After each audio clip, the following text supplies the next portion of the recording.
doing a little mini tune-up on this car. I checked the transmission fluid. It was full. And just because I put an axle seal in here a few weeks ago, I want to make sure it's still full.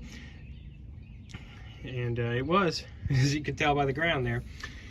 But now I'm cleaning this cap and cleaning this rotor up pretty good because it started missing on me, and I'm completely broke. Can't even afford to buy new cap and rotor. So we're just going to clean this up.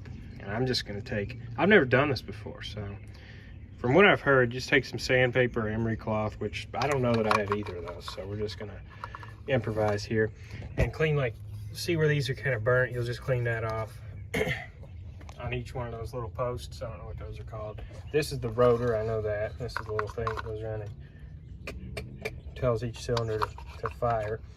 So we'll just get that cleaned up. All right, so I just put this into in the wire wheel over there and cleaned the end of it off. Looks like this end here is the only part that makes any contact anyway, or I wouldn't say it makes contact, but you know, the spark jumps from there to the to these.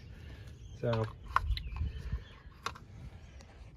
now I just got to figure out, get something to clean these. Well, all right, that was super easy. I just found some sandpaper and went in there. You just barely have to touch these, get them clean. It just took like maybe a few seconds to do all that. So I'm gonna put all this back together. I'm gonna bang this out some more too. And you just put it all back together, see how it works. Probably no different, but oh well. It's kind of funny, this place had, you know, this new cap came with these screws here. Look at this. This is the one I'd found one of those drop down in here when I was working on it before. I didn't know what it went to, but they lost that and just put the old one back in.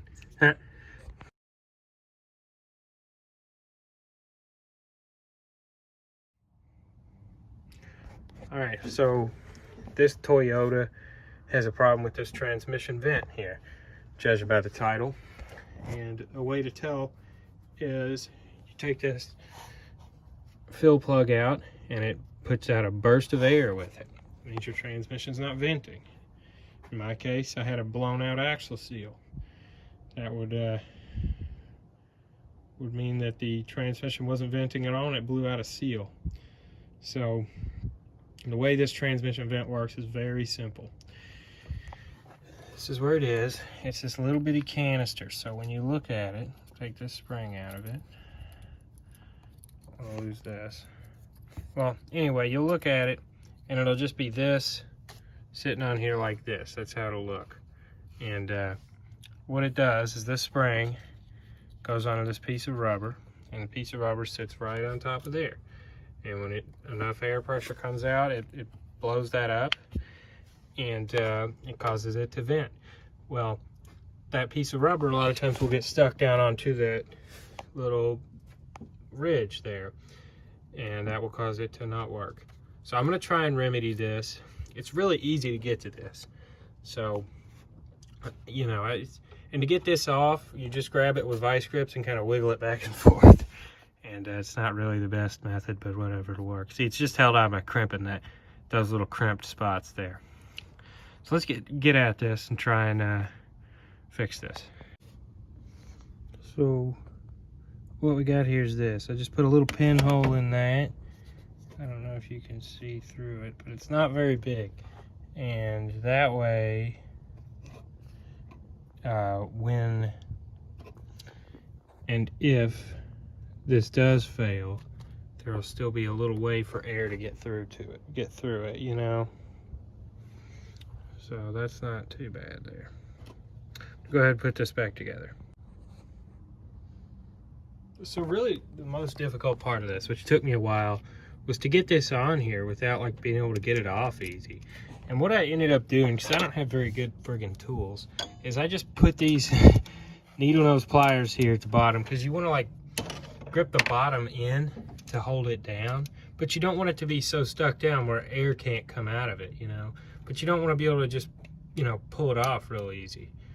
So like, see, like that's about right. So you'll know when it's too easy to pull off. But yeah. So that's really about where you want it.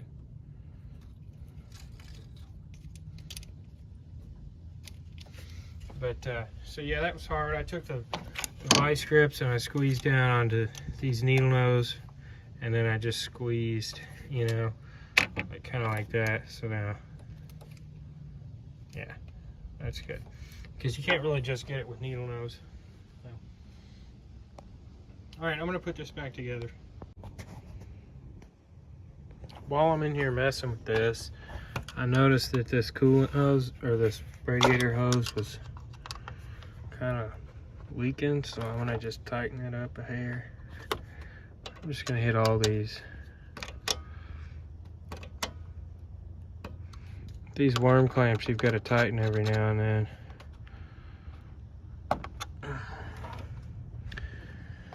Yeah, that's all. That's. I'm not gonna get the bottom one. But yeah. All right. Back to putting this together. Got this back in here. Don't forget to put the map sensor or whatever this is. Yeah, no, this isn't the map sensor. I don't know what that is, but intake air temperature sensor. I don't know. So a little update. I took the Corolla for a drive, about 25 miles on the highway to Goodsboro. I went like 85, 90 the whole time. And I got back and just immediately took that drain or fill bolt out, and nothing, no air, nothing. So that vent's definitely working. And I don't know, like, it might just be in my head, but it almost felt like it was going into gear just a little tiny bit smoother. So that's pretty cool. That's fixed. I shouldn't have to worry about axle seals blowing out or anything anymore. So. And that thing stayed right in place there, the little vent cap. So that's pretty cool that that's fixed. It cost nothing, and I just spent about maybe an hour and a half out there messing with it. So pretty cool.